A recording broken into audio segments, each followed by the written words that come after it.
following. Let me say the resolution. This House believes that freedom of expression is more important than religious sensitivities. Let the debate begin. You want to call the person up? Sure, okay. So, now call this debate to order. Chair now recognizes the Prime Minister to give a speech in 7 minutes for the resolution that stands in his name. You're here. A young lady is rolled from the ICU to the pre-op room in order to prepare for surgery. This lady happens to be a Jehovah's Witness. Now the doctors proceed to give her the forms necessary for the consent and for all the liability purposes. However, they fail to give her a form that says that she can be given a blood transfusion during the surgery. This is because she'd be offended by such a notion because she is a Jehovah's Witness, and any notion would be simply against religion and offensive.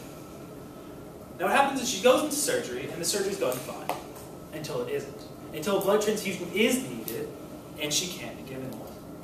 Now see, this is a story that sounds ridiculous, however happens today more often than you'd expect, because many people believe that they'd rather reject their rights because of a religious preference. And by saying that we will not even give someone the option because they may be offended of it, because of their religion, we're going to be encouraging this action. That is why us as the government side believe that freedom of expression is more important than religious sensitivity. Now we're going to start off by providing a few quick definitions. First of all, religious sensitivity we define as any comment that insults the member of an established religion. And second of all, we define this House as the United States. Now we move on to, we have 3 contentions during this debate. The first of all being constitutionality and the right to free speech of all Americans. Our second contention being that every person is different, and we cannot simply appease every person's what they're offended by. And our third contention is the progression of society sometimes needs to offend people of a religious group. Now we go back to our first contention, which is that constitutionality. So we see in the Constitution, the First Amendment, that we have a freedom of speech. We have the right to say what we want. And now the opposition is going to get up here and say that, well, yes, we do, but we also have the freedom of religion, which is in the same amendment. But we have to seize that we in government are not saying that we should get rid of religion, that you do not have the right to practice of religion. But we are saying that as a member of that religion, as a firm believer of that religion, you have the right, you must listen to people's critiques of you, because it is someone else's right, as not a member of that religion, to critique that religion, to make a criticism against you. And as a member of the United States, enjoying the freedom of religion, enjoying that freedom of speech, you have to take criticism, you have to accept it even if you don't like it. By tiptoeing around every single person, all we're going to do is create the society of political correctness that we simply cannot get anything done. And that leads us directly to our second contention, which is that every person is different. Every person is different. Every person is different. Now we see that as a country, we cannot be expected to succumb to the wishes of every individual. Just because one person is offended by an emotion doesn't mean we have to stop saying it. Because if we listen to every single person who is simply offended by a certain statement because they're a member of a religious group, whether they're radical or not, we simply will get nowhere. You can't say anything after a point because every person is going to be offended by something. Everything that says something, everything that's said is going to offend some person. Maybe it's not a large majority, but it will offend someone. And that is a religious sensitivity. So if we say that abiding by those religious sensitivities, by saying we cannot say anything that will offend someone is more important than our freedom of speech, we're taking away speech as a whole. We are saying that we value every single person's opinion, every single person's random, frivolous, what they are offended by, over the benefit of the whole people. The benefit of freedom of speech, the foundation that has inspired our country, the foundation that has started our country, where we've spoken out against our leaders, which will lead us directly to our third contention, which is the progression of society. Yes? You just spent your time talking about how every person is going to be offended by something. How do you expect the opposition to have any ground in this debate when you actually define religious sensitivity as any comment that offends someone?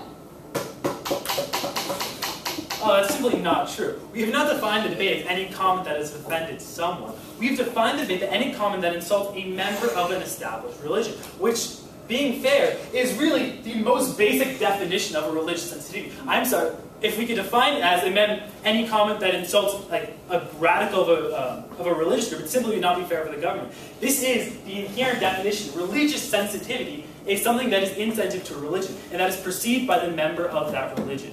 So our definition stands as a fair definition. And we will go back to our third contention as the progression of society. Now, we've seen throughout history, people that progress society, people that bring up these new ideas, often go against religious backlash. Now, here we cite our real empirical evidence, where we first look at Galileo, who was the father of modern telescopic work in astronomy, whereas we see that he directly went against the Christian church, and he was actually extradited from the church and kicked out of his country because of this. We move on to Copernicus, who's the father of the geocentric theory of the solar system, who was also exiled from his country because he went against the church, but revolutionized the way that science was done. He changed the idea he came up with a heliocentric thing. I apologize for that mistake. He changed the idea from an Earth-centric way to where the sun is in the center, which revolutionized the history as a whole. We then move to Louis Pasteur, who is the father of basically all of modern medicine, who started pasteurization of modern products, who did vaccine work, who created alcohol for the benefit to drink. Pasteur was revolutionary, but what he also did was go against religion. He single-handedly disproved creationist theories, whereas he showed that you do not create life from nothing, you create life from other life. That goes directly against religion. That is offensive to most religious people, whereas they disavowed him. But what did it do? It changed the world as we know. It changed science, it changed medicine. It has changed everything that we know. And that is something that we have only because we value freedom of speech over the freedom of sensitivity. Yes? I'm just wondering what side government defines freedom of expression as. Okay. We define freedom of expression as the right to express your opinion, whatever that may be. As long as it is your opinion, it is not violent, it is not hurting someone else, that is your freedom of expression. Then we go back to our final example, which is probably the most obvious of all, being Darwin. Darwin most obviously went against the theory of creationism, against this whole God created the whole world, and he proved that natural selection occurs. That in fact, we have this natural selection occurring throughout the world, where things evolve from something else. This has changed the world. As I point out through our entire third contention, we show that we changed the world through this religious insensitivities that may not be great to everyone. Some people may be offended. What you're doing is you're changing the world for the better. And sometimes some people may be offended for a short while. But changing the world for the better is overall way more important than any one person that may be offended for a small period of time. That is why we've come to the three contentions of constitutionality, every person is different, and the progression of society requires this religious sensitivity. And that is why we believe that it is essential for you to vote for the side government. Thank you. Chair, thanks the member for his speech, and now welcome to the leader of this week's 7-minute speech in recent. Hi, Nora. Here. Nora.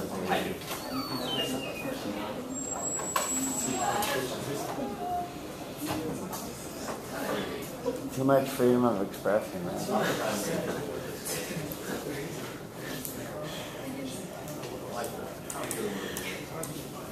Get some water. Does anyone have?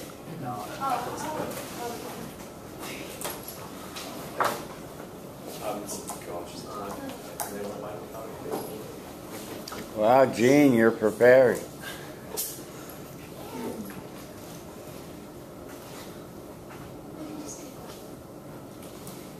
Don't backwash. Okay, sure. Thank you. The gentleman's ready, sir? Ladies and gentlemen, let's go back to this Jehovah's Witness who has been brutally hit and is currently lying in a hospital bed, right? If people are free to do what you want, and if the freedom of expression as so defined by the government side is that you have the right to your own opinion, when she is handed these blood transfusion forms, if she believes that she does not want to get a blood transfusion, by freedom of expression, she should be allowed to not get that blood transfusion, which essentially shows the whole, false premise on which the government side based their case. So if they say that people have freedom to do what they want and say what they want, why can this woman not say no? It points out this inherent contradiction in what's coming out of the government bench. The government then goes on to say that society needs to offend people. We here on side opposition completely reject that notion. We do not think that society needs to offend people for the better of mankind. That's definitely not something that we see as essential to progress. And on to the third point. Everything said will affect someone. Well, okay, yes, true, everything said will affect someone, but what does that have to do with religious sensitivities? The point here is that, when any comment comes out to someone of a given religion, any insult comes out to a person of a given religion, this is what the government defined as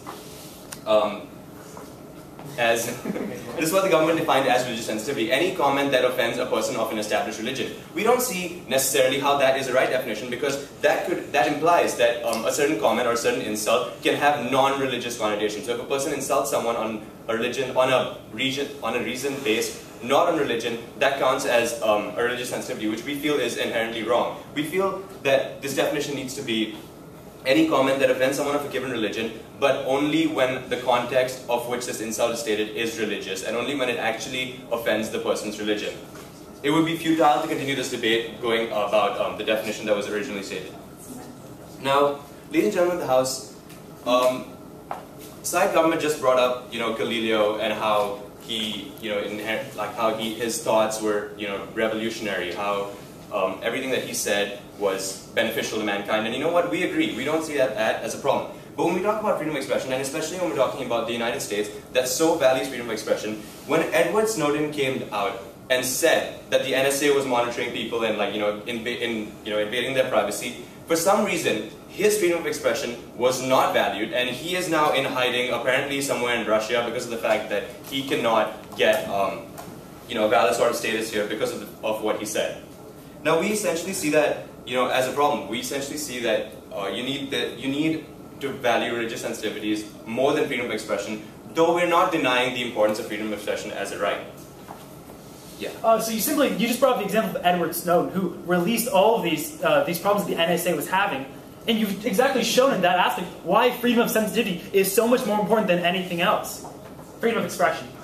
No, so what I'm saying here is that in a society that believes that freedom of expression is important, we see that this is inherent contradiction, which is why we feel that freedom of expression is in fact not more important than religious sensitivities.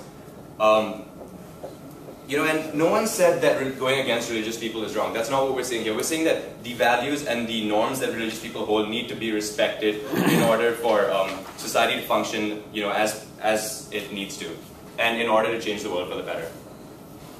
Moving on to my positive argument, I am going to compare the nature of religion versus the nature of freedom of expression. But before I go on. So now, first of all, I'd like to apologize for misunderstanding with the intro with the Jehovah's Witness case. Now, what we see is the main problem here is that if we abide by every religious insensitivity, what we see is that this person will never even be offered this blood transfusion form because that alone would offend her. That is what the main problem is. Well, okay, I mean, you come up and you say that, but the reality is that she has the freedom of expression, if you value freedom of expression so much, to deny getting a blood transfusion because you believe that that's what she's entitled to. We see that as if you value freedom of expression, that example does not hold true. Anyway, so I have three levels of argument. The first is on the nature of religion, second is on freedom of expression, and the third is on how valuing religion more than freedom of expression still ensures progress. Now, ladies and gentlemen of the House, when we look at the nature of religion, we're not just looking at, jihadist groups or like groups that, have extreme religious views. We're looking at how religion is ingrained in almost every member of society right now. We see that it's like religion has been passed on for a very long time. It's sort of tradition now almost. People consider it to be important. It's what they live their lives by. So the central idea here is that religion is fundamentally important to people. And so allowing methods of hate speech inherently amounts to these sort of personal insults to these people, which we feel is wrong. And we feel that it leads to regrettable scenarios, such as the Charlie Hebdo situation where, the France satirical paper took this thing way too far in their, bashing of Islamism, which is, and we see that while it's unfortunate that this event occurred, we do have 15 people dead right now because of the fact that freedom of expression was valued so much more than religious sensitivities, which is why we see that that is inherently a problem and why we see religious sensitivities needs to be respected, because there are people of different kind of religions who will do different things to get their voice heard. Now, so what does that mean? Just because, now I've said that, religion has, a long tradition, religion is ingrained in people, so what does that really imply for society? It means that religion needs to be respected because that's what holds up the social fabric. It's what is such a big sort of part of people's views today. Now, when we look at this debate, we're not just looking at it being centered in the US, because where freedom of expression is held so highly. We're looking at it being more international, especially with religions that have these sort of problems, religious sensitivities being spread out all over the world, especially in the Middle East or in areas, not including the United States. And because of the fact that this, sort of transcends the US borders, because it is international, we believe that you cannot really hold freedom of expression as such a highly valued thing, especially when all the countries in the world do not. That brings me to my second point, which is freedom of expression is more or less just a United States concept. No other country really heavily believes in it and really tries to uphold freedom of expression more than the United States. So the fact is that it's not entirely essential. It's not absolutely essential, and not holding it greater than religious sensitivity doesn't mean that freedom of expression doesn't exist. Freedom of expression can still thrive, but within the parameters of holding it as less important to religious sensitivities. That brings me to my third point, which is on how valuing religion more than freedom of expression still ensures progress. So we see that while progress may be slow, it does happen. We look at the case of Darwin. We look at the cases of LGBTs in the United States. We see that Darwin's theories have come out. A lot of people believe in evolution, except for creationists right now. And his freedom of expression was still valued. His ability to go out there and publish what he did still happen, and as a result we have the scenario we have right now. We believe that this happened in a scenario where freedom of expression was valued less than religious sensitivities. If this can occur, we believe that religious sensitivities should be respected. Freedom of expression is not more important than religious sensitivities, and with that I am proud to oppose.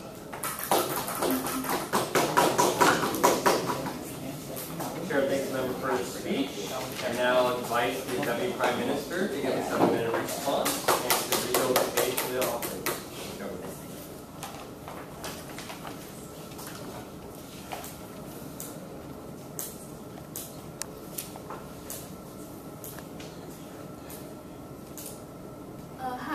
I'm the Deputy Prime Minister. Here, before I started my constructive speech, I would first rebut a few points. First of all, their reasoning is that since religion is ingrained in society, it has been with us forever. So that it's a part of the social fabric. So religion deserves to be respected. First of all, we have to understand that our side also uphold the value of freedom of belief, and also just because it's in the social fabric for such a long time, we have to respect it. Freedom of speech is part of the American Foundation, and it also has to be respected as well. So this the first contention can only be understood as a parallel construction, and the second one is that the second contention they have is that they can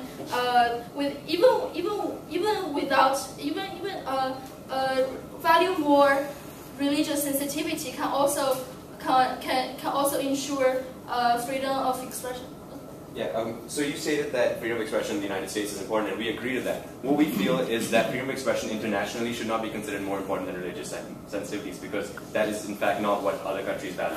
Okay, first of all, this House has already defined this House as the United States, but if you want to extend that definition, I agree. The freedom of expression give us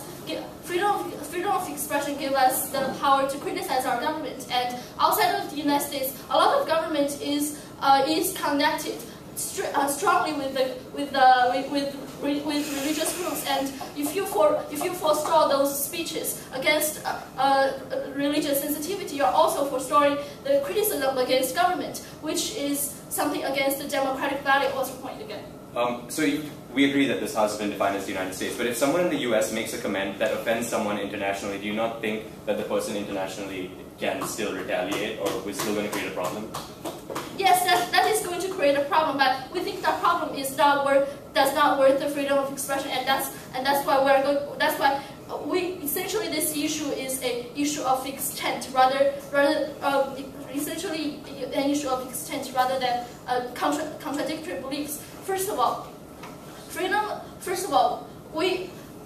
it can be deducted from both sides of the speech. We all uphold the value of first freedom of expression and freedom of religious belief. And the question is that which one we value more. And while discussing this, important distinction must be drawn. First is religion is violation against religion and violation against religious sensitivity. As one of the Supreme Court judges said during his majority opinion, one person's vulgarity might be another person's lyric. As stated by our second argument,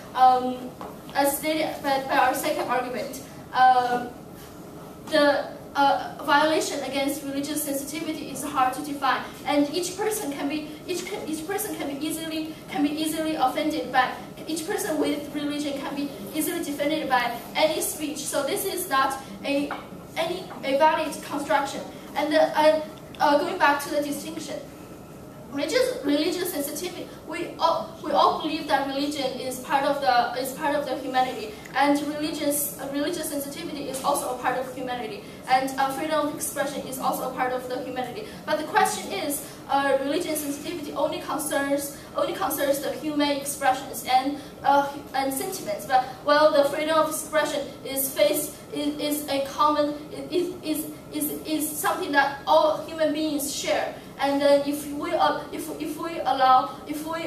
value religious sensitivity more, we inherently value or allow a certain group of people to do things that doesn't make sense for another group of people. And the second, what's your point? Can you point me out to this certain group of people who do things that offend another group of people? Sorry, I don't understand. An example. I'm sorry, I don't understand. Okay. And also, by not allowing a group of people to state things that against a certain group of people, this is an implicit violation of freedom of belief of another people, which is the value that we both uphold. And then a very easy problem, another. Okay. Yes, and the last point regarding the style of the first speaker from the opposition side. He just said during his speech that people in the Charlie Hobo terrorists deserve to be killed, which is something that does not make sense, I think, for most of the people in this room. And then to sum up, really, humanity, freedom of speech and freedom of belief are also social fabrics, and they are at least parallel. We can, therefore, his first opinion does not stand. And the second one is that religious sensitivity concerns people's emotions, and it's just open to a part of the people of the society, while freedom of expression is a feature that human all share. And then by valuing religious sensitivity over freedom of expression, human being it's implicitly violating the freedom of belief of another group. And then yeah, that's it. Thanks. Thank you. Thank you, Jean. Chair thanks Deputy Prime Minister for her speech, and now welcomes the Deputy Leader of Opposition to give a 7-minute speech in response and to continue to establish the case for the opposition here.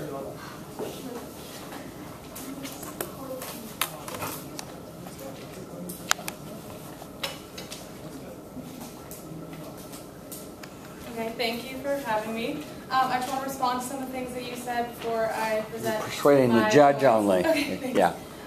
First of all, we never said that we think that people who were killed in the Charlie Hebdo attack deserved to be killed. That was never something that was said.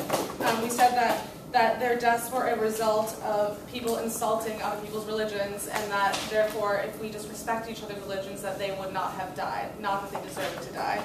Also, I think that we've been focusing a lot on the social fabric of the United States, but we need to remember that the United States is not the whole world, and that not everywhere freedom of expression was in the social fabric. Also, that you claim that freedom of expression is a part of our foundation as Americans, and yet we still create a lot of laws based on religion. For example, the fact that we don't have gay marriage legal across the United States. that is obviously based on religion, and so why should anyone follow saying that religion is more important when we ourselves are, that freedom of expression is more important, we ourselves are still creating laws that don't abide by that. Okay. Also, so my main points are that, first of all, that freedom of expression is not always a good thing, and that it sets a slippery slope in a lot of situations. For example, the fact that in the example that we talked about earlier with Jenny McCarthy, that she could publish a book about encouraging people to not vaccinate their children, and even though, and she's a radical in that, and people did follow her freedom of expression, which has really big consequences in that people are not getting vaccinated and then spreading disease just because she can publish these lies that people then believe just because she's allowed to. If she wasn't allowed to say things that weren't true, then these consequences would never happen. Also, there are other examples of that freedom of expression has more negative consequences than positive. For example, the Westboro Baptist Church, which, because they have freedom of expression, can protest on the side of military funerals, and which I think is not a positive thing. Yeah. So you're just saying that the right that the Westboro Baptist Church has the right to practice their religion expression is a bad thing? So you're saying that, in fact, that people going against this religion would be a good thing? That is a direct argument for our own case. No, but if they didn't, if they were allowed to practice themselves without interrupting other people's, having the freedom to go and do these, I think, are really harmful things, they would never have that freedom if we just respected each other's religions, but their beliefs were our personal beliefs. I think that would be more of a positive thing. Okay, and also I think that religion is really inherently, as we've said before, that religion is really inherently important, and that saying that freedom of expression is more important than religion is a really big statement when religion often motivates people to do the right thing, and morality is a consequence of people following their religion. I think it's a really big statement to make that freedom of expression is more important than that. I think that, yeah. So now I just would like to point out that they said that, no, these people at Charlie Hebdo didn't deserve to die. We just understand why they did die. They are saying that it is justified for terror attacks, or people being killed. They're saying that's justified because we violate the religious freedom, their religious sensitivities. No, I still disagree with what you're saying. I'm not saying it's justified. I'm saying that if you didn't allow people to say these really, to make these really awful statements about someone's personal inherent beliefs, that it would never happen. It's not saying that it's justified. It's just that, it's a preventative thing, that respecting each other's religions would be a more positive thing.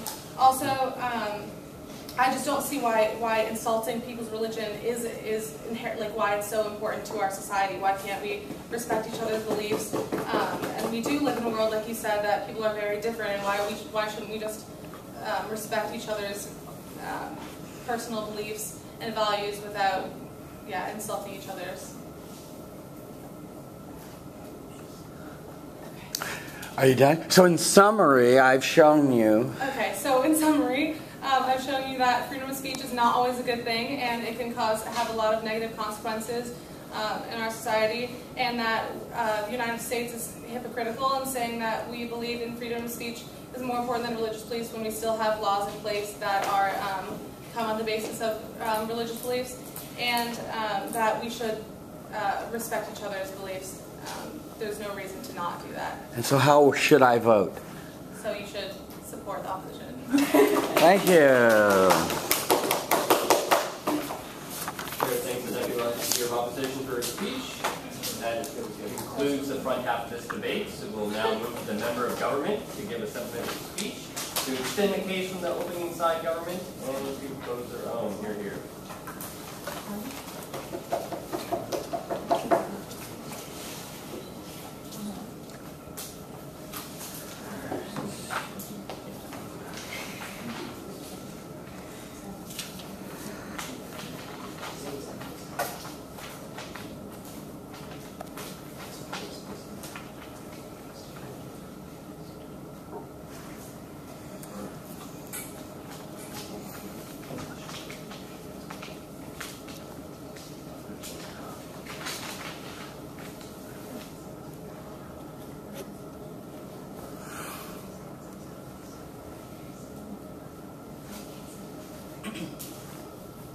gentleman, right?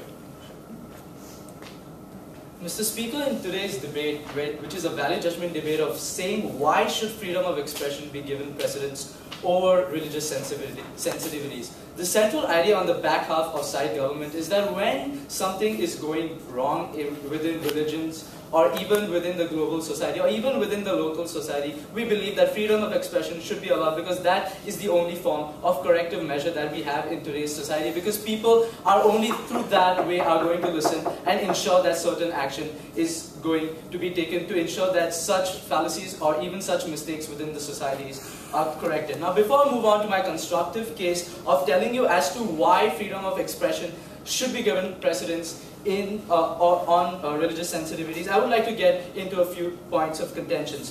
First, Mr. Speaker, the first point of contention that I have against the side opposition, the previous speaker said that the United States is not upholding the freedom of expression considering the fact that they are banning gay marriages or something like that. But Mr. Speaker, we would like to point out to you that gay marriages are slowly being allowed, and this is only because there was freedom of expression involved, and that gay people were allowed to express their values and their beliefs freely. That's why gay rights are being allowed today, and that gay marriages in certain states are being granted. And Mr. Speaker, we believe that if it is possible in certain states, slowly throughout the United States, gay marriages will be allowed later on. Moreover, Mr. Speaker, the previous speaker said that religion motivates people to do the right thing. Mr. Speaker, let me tell you, since when is Sharia law the right thing to do? Since when is beheading people in public the right thing to do? And since when is not allowing women the rights to vote and allowing women the right to drive doing something positive and doing something constructive for the society as well? Now, third point I want to get into is when people believe in something wrong, such as the Sharia law, we need the freedom of expression, because that is the only tool that people have to ensure that such things within the society is taken out, and to ensure that the progression of society takes place. No, thank you. Moreover, the first speaker on side opposition said that progressive society can be achieved even when religious sensitivities are not heard. Mr. Speaker, for example, if religious sensitivities were not heard, for example, back in India, if, for example, let's say a burning of women when their husbands died was not discouraged by the leaders, today the Indian society would not have progressed at all, Mr. Speaker, and this would still be backward. Now this again links me back to one of the main key ideas of the back half of side government, is that when the global society, such as the United States or even the Western powers or most of Asia, is on a certain level of progression, we believe that other countries where religion still takes a stance on people and still holds back people, we think that freedom of expression is necessary so that such people can get out of their biases and move towards that progressive society and go on that global level and make sure that they are on par with the global society. But before I move on to my constructive case, go.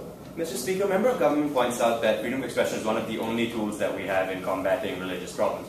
Can the member of government point me out to why it was absolutely essential for Charlie Hebdo to bash and insult Muslims? Charlie Hebdo to bash and insult Muslims. When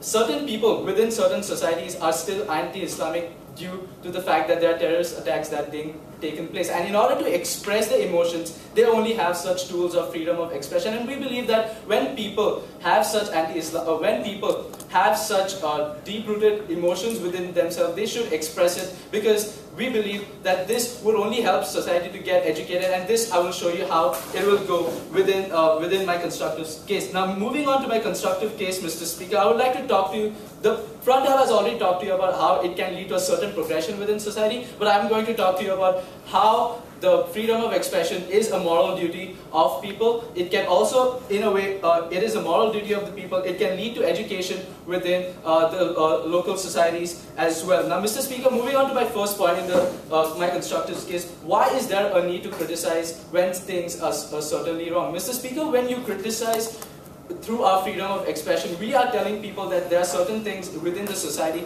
that are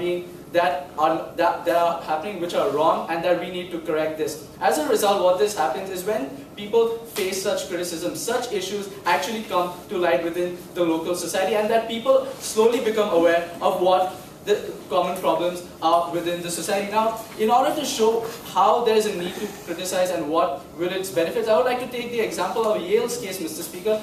Yale, in its scholarly books, used the religious images which were published within the European continent. However, later on they were redacted because they said it hurt religious sentimentalities. But we say no, they should have been allowed because for my second point, we believe that this creates avenues for education within the global society. When people become more aware of sentiments of people in the global society, we think that when people become aware, it creates an avenue for people to understand as to why these key religious sentiments firstly exist within the society, and as a result, this leads to the education of the society as a whole. And when the society itself is educated, they are able to understand as to why there are certain things that need to be corrected in the global stage. As well. For example, if people did not express their sentiments against the Sharia law or did not express their deep-rooted hate against the Islam, people wouldn't have known as to why the exact reasons are as to why they hate them. And because they know this, they can be able to take corrective measures. Now, a third point, Mr. Speaker, when freedom of expression is allowed, it creates solidarity within the society itself. And this we can see in the case of Charlie Hebdo itself. Although terrorists killed people in the magazine, we see that it created a sense of solidarity within the people themselves. And the fact that they upheld this freedom of expression, we see that this solidarity is important because it tells society that when certain things are wrong in the global stage, we need to take corrective measures to ensure that these are correct, that these certain policies within the society are corrected. And and also we think that when these things are corrected within the society, it will help bring people on the par with global scale. And for these reasons, Mr. Speaker, I urge you to go with sad government.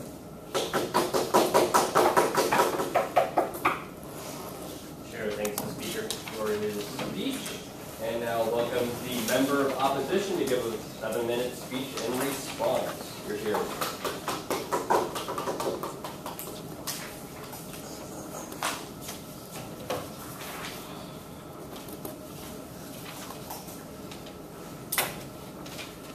Sorry, okay.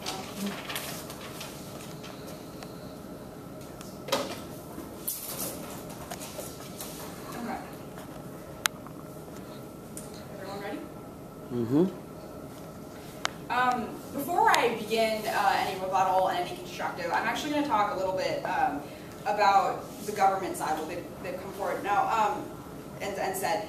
One of the things I'd like to bring up is that opening government, I feel like, did have some regrettable definitions, in that freedom of expression was really only defined to right to express opinion as long as it's not harming others. And we feel on side opposition, though, that this was not brought up before, that we think it should have been expanded to other forms of expression, where it's not just as long as it's not harming others, because we feel that that limits the source of debate quite a bit for the opposition side. And we are happy and agree with the fact that side opposition, opening opposition, did bring up the fact that they're adding when the context is religious. The other thing that I just want to point out to the judges today is that Deputy Prime Minister did bring up that the idea that freedom of expression is actually parallel to religious sensitivity. And what we interpret that on side opposition is that this means that freedom of expression is not more important, but that they're just running parallel to each other. And we believe that that does not fulfill the government burden of actually arguing for freedom of expression being more important than religious sensitivity. I'd like to go over some of the main arguments coming out of side government. What they really frame religion kind of as this kind of backwards ideological tradition that we're stuck in, and that we need freedom of expression to move forward. And something that we want to talk about on the side opposition is that, in fact, religion is freedom of expression. When you express yourself, you are also, occasionally, you may be expressing your religion. So in order, actually, to be defending freedom of expression, you have to, at the very least, defend people's right right to freedom of religion, and that we believe on side opposition, and I will be talking about this in my speech, is that without sensitivity, you can't be practicing either of those freely. I'll take it. Now, we'd like to point out that we never parallel freedom of expression to religious sensitivity. We parallel freedom of expression to the freedom of religion, which are two very different things. Well, you said you paralleled these issues, but either way. The other thing, too, is that we're not arguing that you can't, with religious sensitivity, that you cannot also use and see value in freedom of expression, right? We're not saying that what people were doing when they satirized different religions is just this horrible thing and that therefore they should be killed. That's not what side opposition is arguing at all. What we are arguing is that in certain situations, when you do not practice sensitivity, that can lead to serious harms, and that those harms are not going to be worth the freedom of expression that side government is arguing for today. So I'm going to, I think that covers kind of the gist of those points. They were mainly very similar on side government here, but I'd be moving into these main points. That religion, which I kind of touched on already, but religion is freedom of expression. 2, if you have freedom of expression, expression itself can have a chilling effect for future freedom of expression. And 3, sensitivity allows for freedom of expression. So first, just to kind of reiterate, religion is freedom of expression. In order to protect this particular part of freedom of expression, you have to be sensitive, you have to be tolerant. Or not even specifically religion, but any kind of freedom of expression, right? When I say something to a minority group, I should be more sensitive and tolerant regardless of whatever I'm saying in regards to that. Because if I'm not doing that, I am directly infringing on their ability to express themselves freely in the society, because they are a minority, right? On all sides, they have people saying that you are not XYZ, and therefore you are not, I guess, you should not be expressing yourself to the full extent that you could be. And so because of this, we argue that you have to have a certain amount of religious sensitivity in order to have, you have to defend religious sensitivity if you were defending freedom of expression. Before I move into my second point, I'll take front half. Now, minorities have the same freedom of expression, the same voice as everyone else. Okay. Now, you've not shown how censoring one's speech is equivalent to freedom of expression. Okay, I'm also not, like I said before, I think it's regrettable that you did define it to just expressing opinion like through speech. I think that we should be talking about all freedom of expression, which would be, for example, including the satirical cartoons that we would see in Charlie Hebdo publications. Whatever your question was dealing with, sorry, what was it again? Just really quick. How is censoring yourself? How is censoring yourself, right. So we're not arguing you cannot criticize at all. We agree that freedom of expression provides a very valuable tool towards progress, to benefiting society. However, freedom of expression unchecked without any sensitivity or tolerance, that you don't apply any sensitivity or tolerance to the other side, that is when you actually get more bigotry. Okay, when you see what I'm talking about is like this majority-minority thing. In France specifically, there's huge tensions between not native French, but kind of non-Islamic French people and the Islamic community in France. Women there are not allowed to wear the hijab. That is a limit on freedom of religion. And when you're arguing in France per se, when you're talking about Charlie Hebdo, you're arguing for the ability to continuously tell people that they should not express themselves in the way that they want to. So when you are not allowing someone to express their religion, and you are not being sensitive to that fact, then you cannot have freedom of expression, and we believe that that is a serious harm on the opposition side. The second point that I'd like to bring up is this idea of a chilling effect that, and this is kind of what I was already getting to at the end of my last point, but this chilling effect, when freedom of expression actually can lead to violence, can lead to tension that prevents people from expressing themselves in the future. What we see in Charlie Hebdo is that cartoonists are now feeling perhaps that their lives might be at risk if they are going to satirize Islam. That's not a good thing, right? So if you had more sensitivity towards this issue, maybe you would, this entire society wouldn't have to be so worried about drawing satirical cartoons of Muhammad. And our last point is that sensitivity allows for expression. And what we can see is that in the United States, what we brought up, the side opening opposition brought up, this idea of kind of look internationally, because in the United States we have largely a Christian majority, so we do not know what it means to live really in a multi-religious country. Not really, not in the same way that France does. And what we're saying is that in the same way that we are sensitive to racial issues in the United States, in the same way that we are sensitive to sexuality issues in the United States, we need to be sensitive to religious issues in order to have the amount of freedom of expression that we are all trying to reach. And for these reasons, I strongly oppose. Thank you.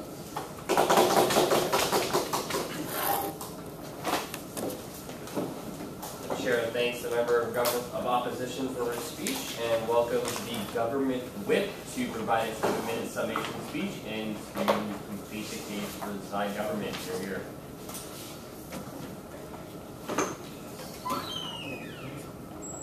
Alright, in the speech I'll be showing why there's really only one choice to vote in this decision, and it's... A little louder, please. So first, going over the opposition's arguments, they first went over that religion is freedom of expression. That when you're practicing your religion, you are practicing freedom of expression. My response to this is that what we're saying with really with our case is that you have a right to practice what you want. You have a right to do what you want. We can still criticize you for it.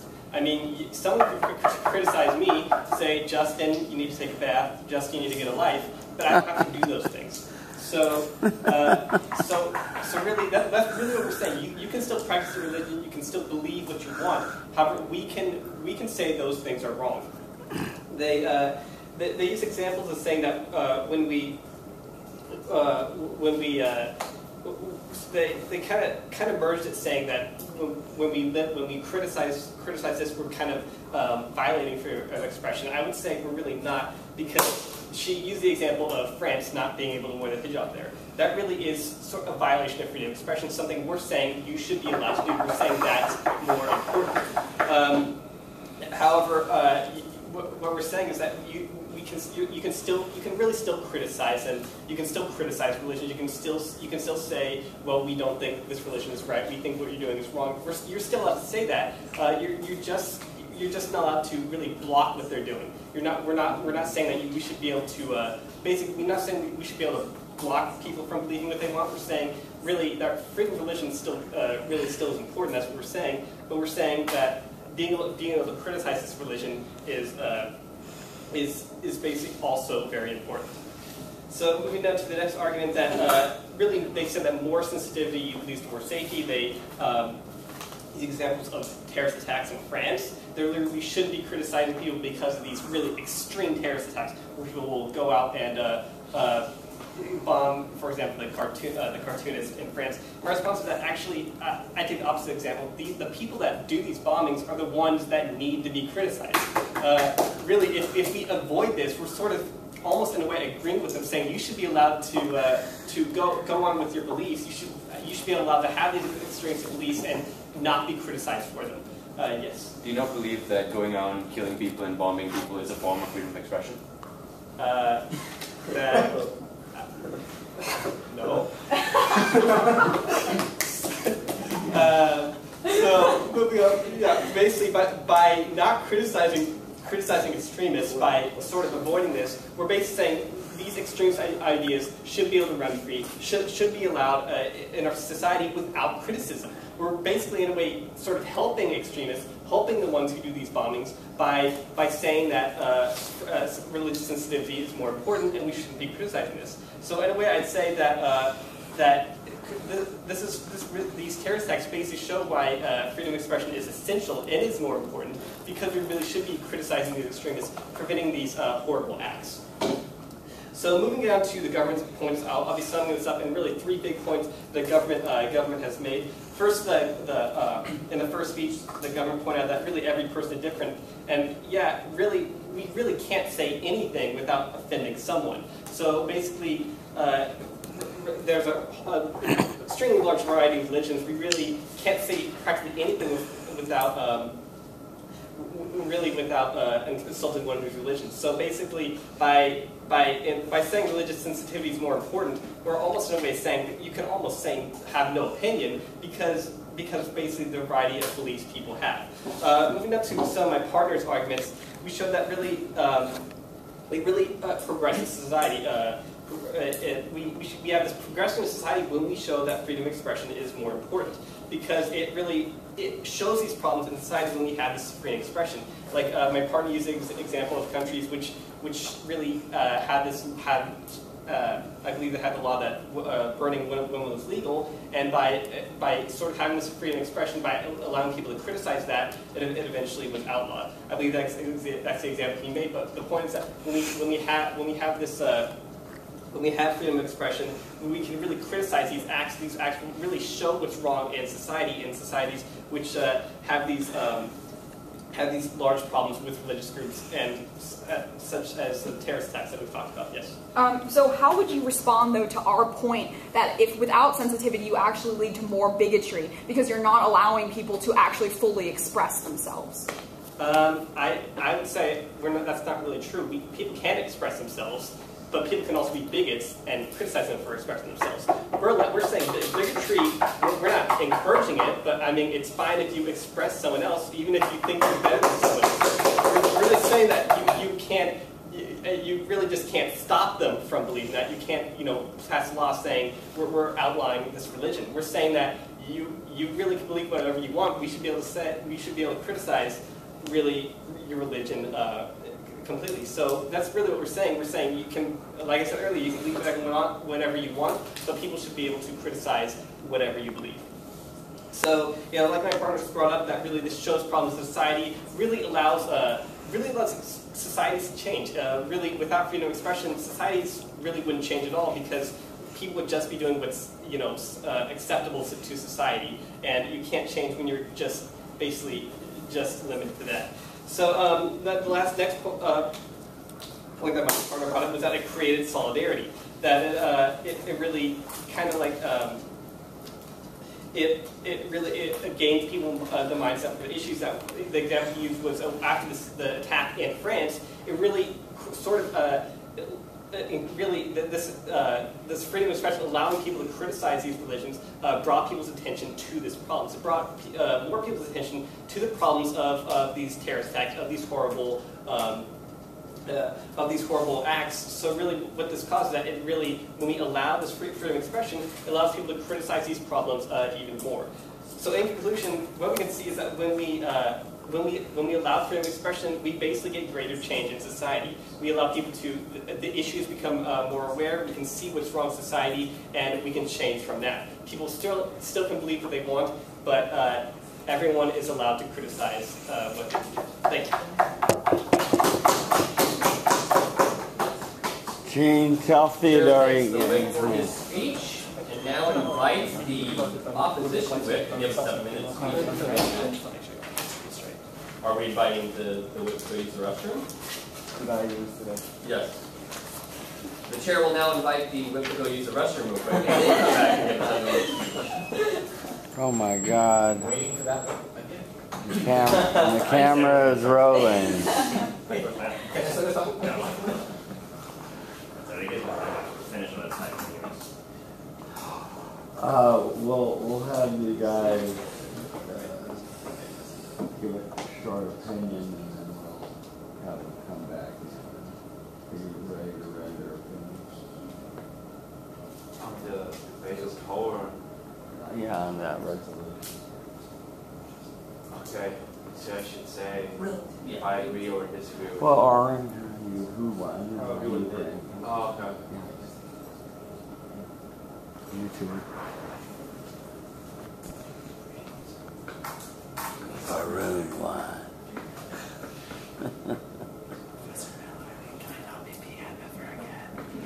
I hate PM so much. Right?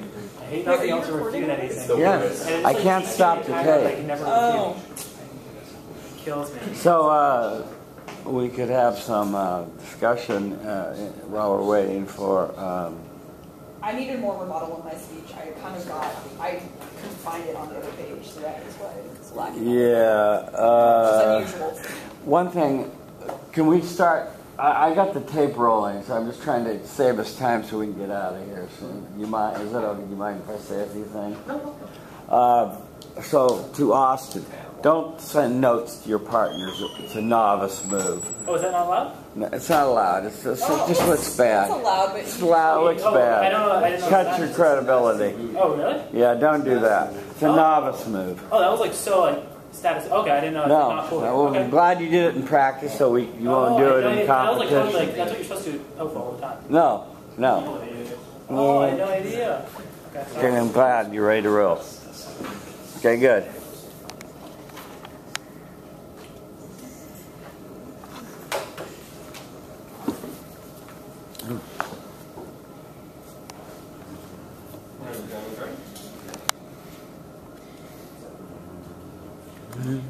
Good evening, ladies and gentlemen. Now, before I move on to a summary and a case wherein I've showed you why side opposition wins today's debate, let me first point out to this inherent confusion that exists with each of the arguments presented by side government. Now, they were so confused that this debate assumed different forms within different teams itself and between different halves itself. First, Prime Minister made this debate entirely about how it is science versus religion and how science is greater than religion. He equates scientific facts to expressing your own opinion, which is not the same. He cites these examples of Galileo, of Copernicus, of Pasteur, all of whom presented scientific facts that indeed led to the progression of society, but that is not the expression of his or her opinion, ladies and gentlemen.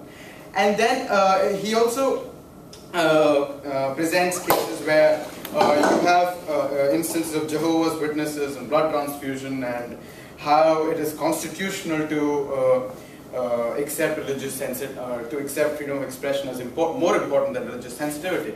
But each of these arguments, if you try to analyze them, would lead to this conclusion of where he's trying to compare freedom of expression with another form of freedom of expression itself. He says one kind of freedom of expression is better than another form of freedom of expression, which is so dubious in itself that this foundation collapses when the second speaker assumes the podium. Then she talks about how religious sensitivity and freedom of expression are at least, because they have been inherent in our social fabric, are at least parallel constructions. She repeatedly mentions this, how both are parallel constructions. And when my partner brought that point up, they continue to deny it. And then this debate assumes another form when it moves on to the back half, where it becomes criticism versus religious fundamentalism or religious wrongdoings. It's criticism. And what side opposition cannot understand is why criticism cannot be implemented in a way that is sensitive to religions itself. Why cannot one person appreciate those inherent beliefs, those traditions that have passed from centuries, as a leader of opposition pointed out? Why can't they be criticized in a more sensitive manner? As my partner pointed out, if you go about expressing yourself in an unchecked manner, in a bashed manner, then that would lead to regrettable incidents, such as the Charlie Hebdo case. To clarify again to side government, nowhere did we say that killing of a person is justified. Nowhere did we say that that attack in itself is due to some form of religious violation.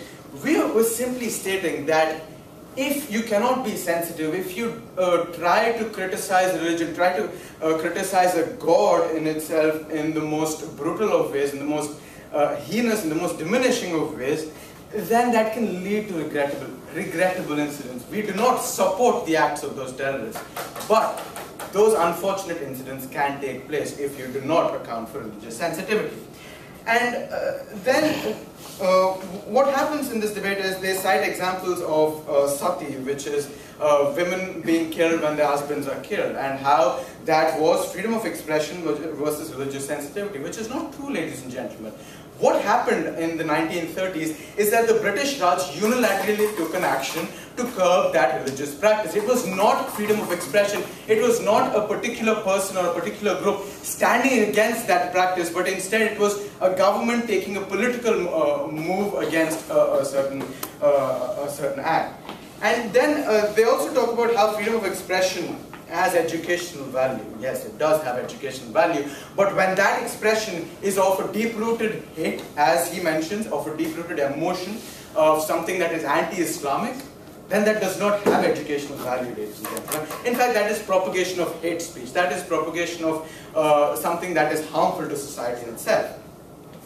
So, moving on to the summary that of arguments that was provided by side opposition today.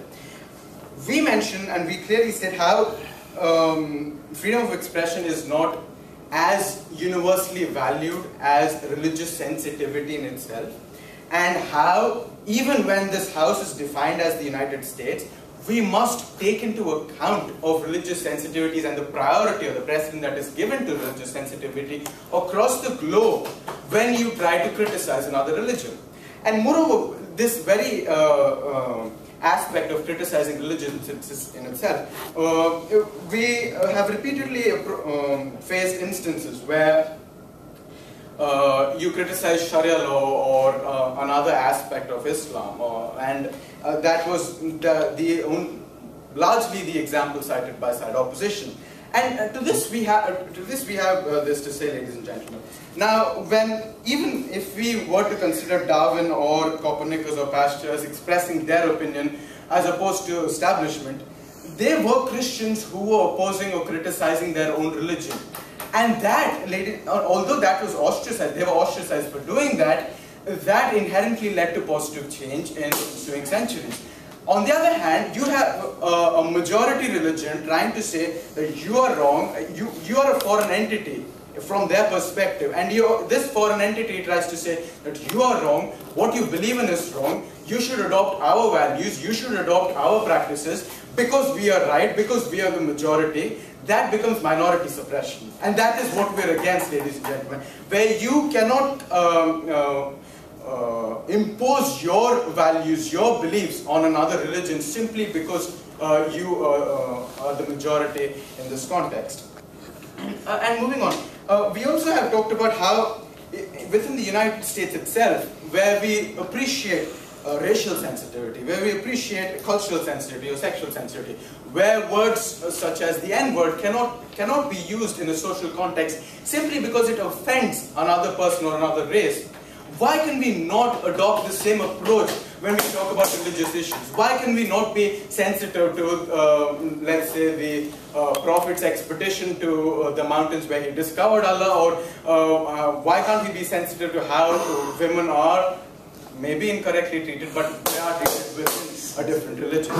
And because of these reasons, ladies and gentlemen, because we believe that the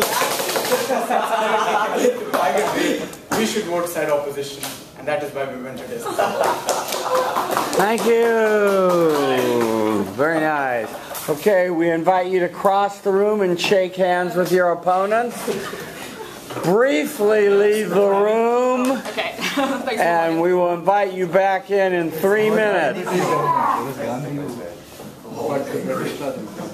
Okay, quickly. No, I'm not going to kill the camera. I'm going to let the camera roll. Okay, so what did you? Okay, leave the room. Leave the room. Leave the room. Leave the room for 3. Leave the go just for 2 minutes. Yeah, thank you. Keep it quick. Okay. What did you think? I didn't really understand the opposition saying that the government couldn't define freedom of expression as a certain thing because it kind of curbs debate. Because I felt it was a fair definition, and I wasn't really sure why that could really be counted as a point. Because just the freedom to say what you want without in a non-violent I thought it was a fair definition. Yeah, I thought it was a fair definition. So I didn't really get where she said that. Did he say it in a non-violent manner, or did he say it in a non-offensive manner? He said non-offensive, which doesn't really make. Okay, that does make. But I think, but she took it as not. She started talking about how they mentioned it as just speech. That's what she said. She wasn't talking about it. So I think she understood it as non-violent. Fair enough. Yeah. Which I thought wasn't a point. Yeah, and also, I had a couple. Yeah, so they were talking about how scientific fact. Like they were talking, like the opposition side was talking about how like Darwin and Copernicus and those people, and how that was scientific fact, and which is why it was okay. But it wasn't scientific fact at the time. Those were discoveries, right? So those are opinion at the time, right? And also they talk about suppression, which I feel was a pretty good point. Like I feel that was their strongest point in terms of how you could suppress somebody else. But at the same time, you could easily apply that to the the majority. Having saying, oh, we have religious sensitivity, you can't say anything to us, and then not giving the minority a voice.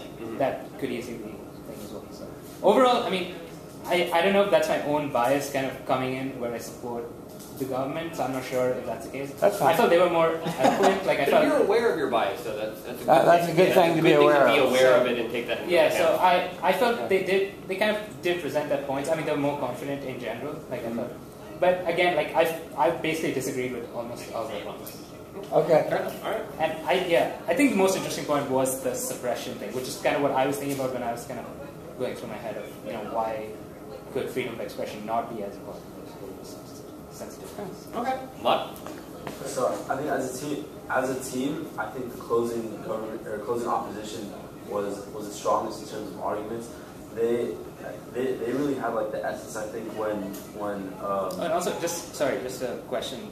So I'm not from the US, so I'm not entirely sure about this. But you can, I mean, legally speaking, you can say the N-word and get away with it. Right? Legally, yeah, you can. Yeah. legally, socially, you might. No, but that's. But get your ass kicked. I mean, it's not a good idea. I'm sure. Right. That's not a good idea, but you can't. Okay. All right. Okay. Go ahead. So, I think as a team, as a whole, I think closing opposition really had it together. They had, in terms of presentation and content, I think they collectively were the strongest team. And Annika asked a question when the gentleman was speaking, the Prime Minister, I forget his name. She said, Austin from Boston says that, or she asked him, how do you define freedom of expression? He says right to express your opinion, and so that kind of shaped how she formed her argument. So I think it was fair that it wasn't really how we thought it was going to be defined. So because he answered it that way, she kind of formed or molded her arguments and catered it toward that answer. I think she did a great job. She comes up saying not practicing sensitivity would lead to harms that outweigh freedom of expression. And so I think that was the only time that I saw someone saying, yeah, this is important, but which one is more important, and what's the impact, what's the larger impact of the debate? And there was a lot of rhetoric on this side that sounded like they got a live feed from like the O'Reilly factor.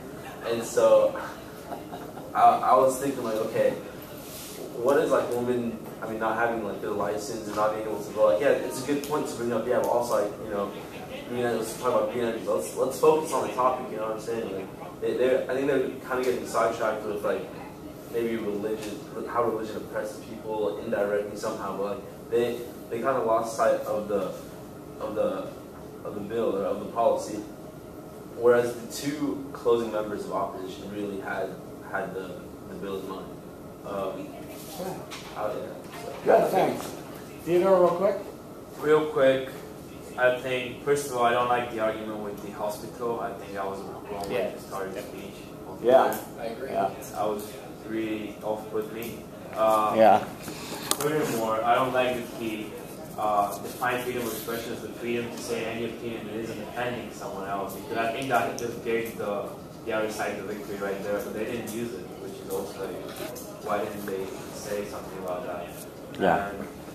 And this is what I think about the government. I think they did some things bad, but I also think I don't buy into the whole argument for the opposition where they said that freedom, like you have to engage in self-censorship, and I just don't buy into that. And be sensitive. Yeah, I think that is not a good argument. I think that lost in the debate right there. Yeah. And I think that's why I will hold with the government.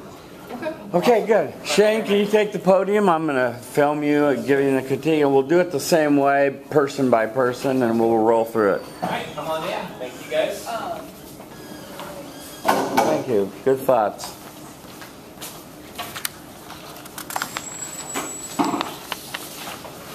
Okay, we're going to quickly give you some feedback. This will be, Anika will be sending this to all of you. It'll be on YouTube tonight about midnight, so you can watch yourself. We're going to do it person by person, as we always do. We're going to go person by person. Real quick, though, just before we go any further, there was something that I mentioned briefly at the beginning about the whole podium, and I kind of wanted to show you what I was talking about, is that there's a tendency for a lot of debaters when they get up here to just hold on to the side and just talk. And they don't move, and they just hide right behind the podium. And it's almost as if they kneel down to try to get completely hidden. What I mean by walking around and using it is don't be afraid to walk away from your notes and speak to this side. If you're an opposition member, walk to the side, speak to them, challenge them, encroach on their turf. It shows that you're confident. Same way going back. Not that everybody didn't do this, but do you have a question? We are always asked to approach, address the judges. No, exactly. But there's nothing to say that you can't approach the judge and direct the judge, but on their side. It shows a little bit of confidence. You'll see it a lot. If you go back to, I think it's the 2012 final round, the abortion round. That's what I thought you were pointing to. That was 14. There might be. Okay, so, but the abortion round, you see that they're free to cut out to the other side, and they get right into the opposition's face as they're speaking to the judge. And I just think it shows a little bit of confidence. Yeah, and without mentioning any names, when you watch yourself, if you find yourself stuck behind the podium the whole time, ask yourself why. Why didn't you come out and do a little walking and talking and, you know, working the crowd a little bit? Yeah, you just want to show comfort up here. That's the real thing that you want to have is to feel comfortable. Don't be distracted by the camera. Don't be distracted by the judges. Just get up here and make the case that you're going to make.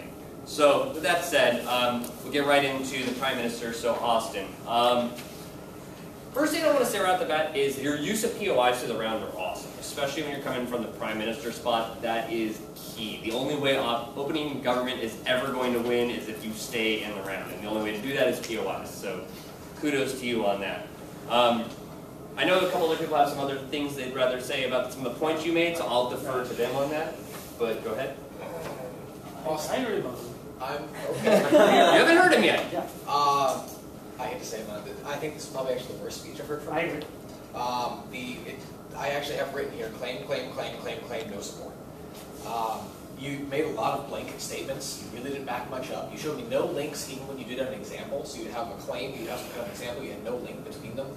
I thought this was, you signposted, which I liked. Your speaking style was fine, you spoke clearly. But yeah, content-wise, just severely lacking.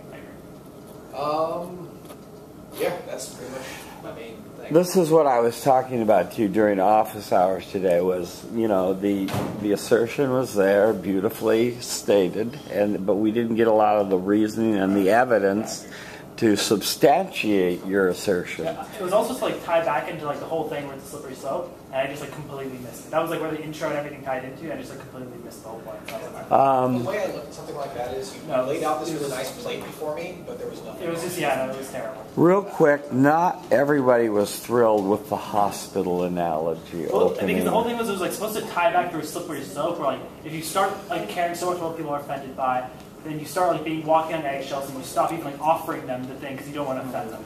That was right, but that's a theoretical problem that isn't taking place. I think it's a problem. And on top of that, I don't think anyone considers that freedom of expression. And in case anybody didn't hear me say this to Austin, try not to pass notes to your partner during the debate. It looks very amateuristic. While they're talking, yeah. You don't want to rush up like this. It's okay in EA, but yeah, in DC it's a little bit frowned on. I actually have different. I think it's accepted, especially if you think it's at nationals. I really thought it was a good point, so it's I don't know. Right, I think Hurts the way that credibility. we handled it in National, so when we were kind of showing each other notes, Yeah. it's better because a lot of the times, like here, it's not so bad because you can kind of just lean forward and toss it to him. But in a lot of rounds, the way the room is structured, you're just not physically able to do it. You'd have to walk up. You should never physically walk up. Right. If you can like toss it, or if you can just flash something up, then it's fine. Yeah. Okay, let's go on. Let's go on to Varun, please. All right. So moving on to leader of opposition, Varun. So one of the things that I saw right off the bat was I didn't know where you were going with your Snowden analogy. The Snowden analogy, I lost me completely. Yeah. I called it irrelevant. Where is this going? I have no idea. Yeah, my mind is a mess. That's okay. I mean, you challenged him on the definitions, so that's fine. I mean, in our brief discussion of why you guys were outside, we kind of had some different views on that, so I think that you're okay there. Great signposting throughout. But one thing that I wanted to say is, like, you touch on this idea of the international context, right? We see that kind of flow out throughout the rest. But it seems like you were almost walking on eggshells and didn't want to touch on Islam as example. The point of Islam is that we have this Islamophobia, and we get that from the back half, and it makes the back half arguments a little bit stronger because they're pointing to specific examples as opposed to kind of avoiding it. That's really all I had about that. I think that overall, this was a pretty good speech for you. And I really like the signposting, and you're going to see why, because I think a lot of people could learn from that. So if you are watching the debate later on tonight, look to Varun. Varun's signposting was excellent. Pretty much copy-paste what freaking Shane just said. My only addition to that would be, remember how many comments you got maybe 2 weeks ago that for the first time I saw you not managing time correctly? Again, you're starting to kind of watch yourself, basically. Like, be aware of this and kind of correct yourself quickly. Right. You're 25 seconds over. It's not the end of the world, but it's over. It's significantly over. Also, you were a little bit more stammery tonight than usual. I don't know if that's clear about everything. I was going to say, I don't know if that's because you weren't confident in your own content, or I know so a lot of people tonight, I'll be commenting on that, a lot of people had a speed issue tonight, going significantly faster than they should be. I don't remember specifically if that was you, I just know that you're a little bit stammery tonight. Real quick, Varun, on the Snowden example, I said, how's he going to link this back to religious sensitivity? I'm waiting to hear it. I'm waiting for it. Yeah, my point is that freedom of expression, they say, is so paramount, but when you have Edward Snowden come out here and say this, you find him being exiled, like, he has to leave the United States, and essentially we see that freedom of expression isn't really valued that much. It isn't valued, so it's that way, yeah. Okay, that makes sense. Okay, I see it now, but the other point is, remember to give your arguments impact, and you're being the first person to crystallize the debate for what the judges are voting for on your side, which is this religious sensitivity you're upholding as a value. Right. And so your impact is always, and that's why you're going to be upholding religious sensitivity. And if you can't go back to that after you're done with an argument, then maybe that argument wasn't on point to religious sensitivity. Okay, Shane, go. All right, so moving on to Deputy Prime Minister Jean. Jean. A couple notes on one. I think both Ian and I both agree. You need to slow down. I was speaking really fast. Yeah. So and when you speak really quickly and you're trying to rush through it, you tend to stumble over your words, and you're actually getting out less information than you would had you have slowed down and just taken your time. But that's okay. I mean, that's just something you're gonna get used to. So just feel comfortable here. Take your time. Elucidate your points. Provide evidence. Run through the steps. As well, don't allow for POIs to throw you off your flow. So, for example, Varun kept hitting you with POIs right in the middle of one of the points that you're making, and you take it. Just wave him down, finish your point, and then you can come back and say, "I'll take your point now, sir." But, let your point finish, because this is your 7 minutes to give your speech. Don't let him give a speech during your speech. You understand? So that's okay. I mean, that's just something you're going to learn too. And then, especially, when he asks you a question in his POI, you allow for a POI, and he asks you a question, and what he's asking you is clearly a red herring, trying to draw you away from where you're going. Don't be afraid to just say, "No," and move on. Like, that's completely okay, especially when it is a red herring. Just say, "No, I don't agree with that." Moving along with my case. So, well, he asked for an example, so you couldn't just say no. Well, this is a different POI. You asked a couple POIs, okay. so yeah. I don't even remember. Actually, I didn't really slow it. I just remember that I wrote that note.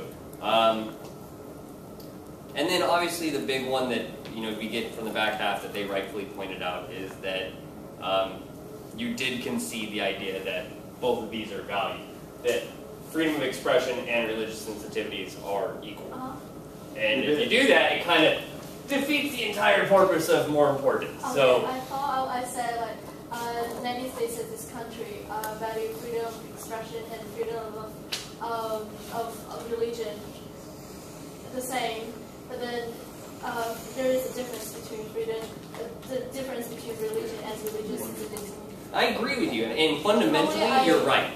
That's the thing, is fundamentally you're right, but in a debate round, it's not about being fundamentally right, it's about winning, and you need to support this. The only way you're going to win is if you support this. So, and you have to take a stronger stance. I mean, we've seen in previous rounds, we've seen people get up here and have to defend ISIS or defend terrorism as, completely justified.